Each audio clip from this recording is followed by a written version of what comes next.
తులారాశి వారికి బుధ భగవానుడు ఏడాది తర్వాత వృశ్చిక రాశిలో ధనస్థానంలో సంచారం చేయడం వలన మంచి బుద్ధి, మంచి జ్ఞానము, వ్యాపార ఆకర్షణ, నూతన పెట్టుబడులు ఆకర్షించడము, సత్ప్రవర్తన, ఏకాగ్రత, మీరు చేస్తున్న ప్రతి పనిపైన నియమ నిబంధనలు, క్రమశిక్షణతో కూడుకున్న మీ యొక్క జీవన విధానానికి ఇది చాలా మంచి కాలము అని చెప్పి గమనించాలి.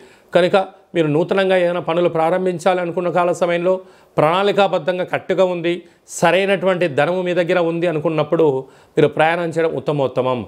లేకపోతే అప్పులు కాకుండా, అప్పులు చేయకుండా, రుణాలు చేయకుండా మీ దగ్గర ఉండబడినటువంటి బడ్జెట్తోనే మీరు ప్రయాణం చేయగలిగితే కూడా రాబోయే కాలంలో ఎలాంటి ఒత్తిడి గురి కాకుండా ఉంటారు అని చెప్పి గమనించాలి. కానీ తులారాశి వారికి ఇది చాలా మంచి కాలము అని చెప్పి కూడా గమనించాలి.